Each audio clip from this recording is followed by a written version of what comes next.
ask me, why do I seem to have a disproportionate reaction sometimes to something that my husband doesn't do or doesn't do right? It's a very simple task, it's not really a big deal, but then I have such big emotions about it.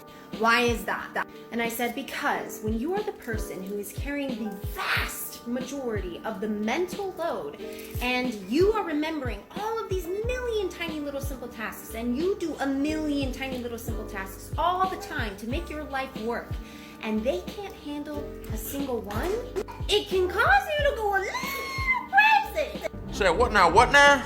If there's one concept that needs to be jettisoned into the vacuum of space, it's the mental load argument. It's this notion that modern wives have it oh so much harder than the husbands because they're forced to constantly think harder than them, thus implying that the husbands are mindless oafs who just get in the way of the smart, hard-working wife leader. If this sounds familiar, then that's because it was used as the benchmark for every single 1990s sitcom family. That's why I prefer to call this way of thinking the Jill Taylor syndrome. It's a convenient way to ignore everything her husband does because he's not doing her work for her. And the greatest part is that even if he does try to help out, he never helps out in what she perceives as the right way, thus setting him up for failure regardless of what he does, and giving his wife justification to openly disrespect the poor guy in the public forum because every single thing he does for the household doesn't count because apparently it doesn't require thinking. Because you want to feel that your partner, who is supposed to be your equal, can handle remembering or doing a very simple task.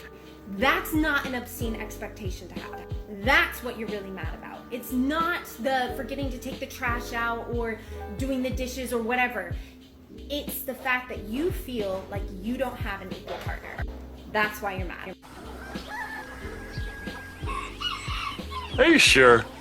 Ah, yes, the equal partnership argument, the ultimate gripe of the modern wife. It pretty much sets up the precedent that no matter what her husband does, regardless of his intentions, if he's not taking on his responsibility as well as a substantial portion of hers, then the marriage is completely unequal and therefore warrants her openly demeaning her good husband's name. Woman, just admit that you're bitter over the fact that you didn't get the fairy tale happy ending you felt like you deserved. That's all this is. Your husband could wait on you hand and foot and make sure that you want for nothing, but you'll still find a reason to complain because deep down, you deeply resent how your life turned out. Don't believe me? I'm not the one needlessly bashing my significant other on the internet for clout. Just admit that you're resentful towards your husband for not blindly obeying your orders. Now go make a turkey pot pie and suffer in silence like the rest of us. That's what I'm talking about!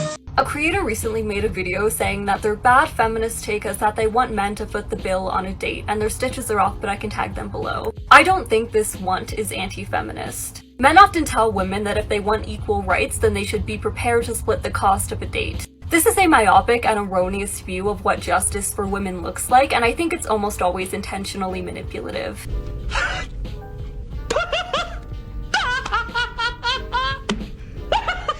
So let me get this straight. Even though feminism is a nonsense philosophy that demands equality between men and women in every single aspect of life, that somehow doesn't include dating? No, sorry woman, your extreme ideology isn't an all-you-can-eat Chinese buffet. You can't just take what you want and leave the rest. It is a heaping bowl of week-old stew. No matter what's in it, it's rotten, worthless, and makes you completely sick and disgusting if you try to consume it. You wanted equality. That means paying your fair share. That isn't manipulative. Those are the rules that you set. It's literally the foundation of your cultist argument. Now, in reality, we all know the truth. Feminism isn't about equality. It's about preferential treatment. But you already have an overtly long and seemingly complicated explanation all ready to exit out of your munch factory, so let's hear it. What this communicates, especially if he's asked her on a first date, is that women need to give more to men. They need to relinquish more in a world where they already have less sexual, financial, and political power, and this man on the date still benefits from patriarchy and capitalism. You don't know what words mean, do you? Really? You're playing the oppression card? Alright, fine. Let's go there. You're sporting a decrepit septic tank of putrid melancholy. You have nothing but the home plate advantage in every single aspect of your life in the government, the workplace, romance, and society in general. You get to play life on easy mode. The law, society, and Western governments all over the world are on your side. You are not oppressed. Don't you dare mention Supreme Court cases that that you don't understand. Don't mention things that happened to women 100 years ago. Don't mention payroll conspiracies that have been thoroughly debunked, or that one time a fat guy whistled at you as you walked past him. You have never suffered any form of oppression in your life, and you don't get to claim that just because you don't feel like you should have to pay for your overcooked surf and turf. The dispute isn't really about the bill, but whether one rejects a pernicious version of feminism that asks women to participate equally when they are still collectively subjugated on the basis of sex and gender. Male allies prioritize fighting the ways that patriarchy disadvantages women, not the negligible advantages it confers upon them. Probably still shared her location before the date in case he was a murderer. No offense, but it sounds like some f***ing commie gobbledygook. All right, sister, what you're saying isn't even remotely true. And even if it was, how is that guy buying you dinner fighting this patriarchy? Is there some sort of magic patriarchy scale that gets a little bit closer to being balanced every time a man pays for a woman's crepe Suzette? How many paid dinners, vacations, massages, and loans would it take in order for you to be satisfied to the point of viewing societal equality? There isn't a number because it doesn't exist. And that's because deep down you feel like men should be taking on the traditional masculine role and pay for you. And you think your multi-syllable word somehow makes you appear intelligent. You're not intelligent. You are insufferable. All you want is free food, and you're trying to use backwards political talking points to justify your entitlement. Well, sorry, woman. You want equality? Well, then I suggest bringing your debit card and paying for your half of the veal cutlet. And by the way, standard tip is 15%. Don't get cheap. That waitress is a victim of the patriarchy. Indeed. Have you ever heard the expression, the longer I stay single, the more selective I become? This is a fucking fact. And the reason why is because the longer you stay single and genuinely enjoy your vibe, you know, up your standards, you're doing things to take care of yourself, you're living your life, you're actually loving life, that becomes your new standard, okay?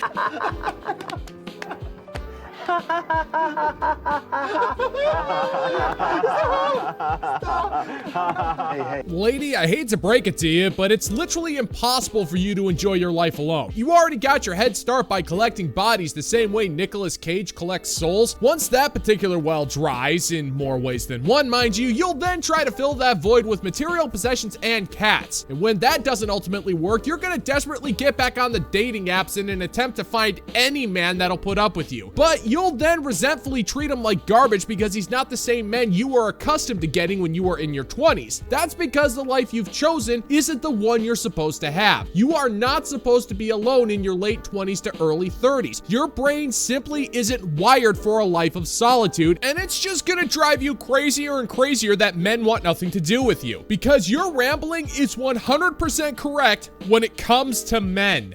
There's a lot of shit you're not gonna go for, there's a lot of shit you're not gonna tolerate, and a lot of shit you're not gonna put up with because you don't need to. You're literally doing everything for yourself and enjoying your life. Why would you lower the bar and lower your standards for someone to come in and start stressing you and adding chaos to your life?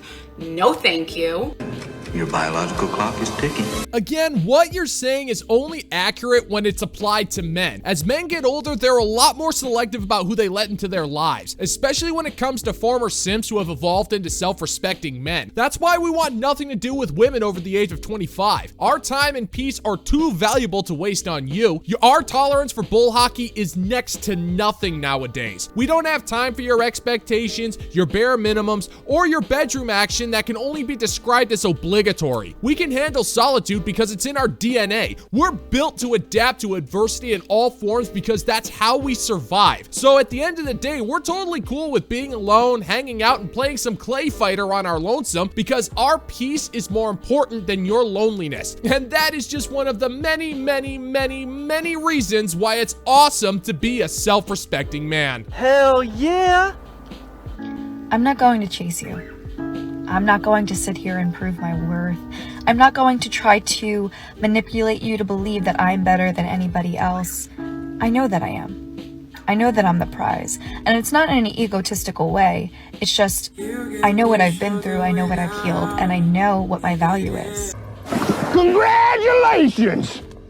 Well, So on behalf of all self-respecting gentlemen across the cosmos, allow me to thank you for letting us know that you're not gonna chase us because the feeling's mutual. Chasing you would take too much energy and would yield next to nothing in exchange for the work. One look at you and we can tell you are most certainly not a prize. You're not even on par with a lousy home game version of a 1970s game show. What exactly would we be winning? I'll tell you, an aging, self-absorbed crone who has an overinflated sense of self-worth, who can't cook, isn't friendly, and thinks the subject of her shoes counts as riveting conversation. And to add insult to injury, you're relying too heavily on makeup and filters to get you through your god-awful prose. You clearly haven't healed from whatever blunders you forced upon yourself thanks to your terrible decision-making skills, because if you did, you wouldn't feel the need to tell the planet that you've moved past your trauma. You wouldn't have to. So this begs the question, what makes you so great? Because you're clearly showing nothing. If you come into my life, that's a blessing. If I allow you the opportunity to see parts of me that I don't show everybody, that's a blessing. If I want you to be a part of my life, it's for a reason. I don't just sit here and talk to anybody. I don't waste my time because my time is precious. If you are of value to me, I would hope to be of value to you. And if not, just let me know and we don't have to waste each other's time. Do you please maybe help me? No way! This is your dishwashing liquid! You soak in it! Well, there's a question you've yet to ponder, woman. Do we want you to be part of our lives? And the answer is a resounding no. Why on earth would we want that? You've just went on an embarrassing rant about how great you are, and let's be real here. The parts that you don't show everybody were seen by Chad, Tyrone, Raphael, and Takeda, and none of those dudes were impressed. And there's a reason why they didn't keep you around. It's because their time is precious, and they're not about to waste it on you when they can spend it playing golf or flying a drone. Because those activities provide more value than anything you could ever possibly provide to a man. You think your looks are more than enough to gain entry into a man's life, but that was only true for an extremely short period of time, and I gotta tell you, sister, that ship has long since sailed. So now there you sit, trying to make an empowering speech about how much worth you have and how we should be blessed to have you in our lives, but all you've done is prove the exact opposite, because not having to deal with you in any capacity, now that's what I would call a blessing.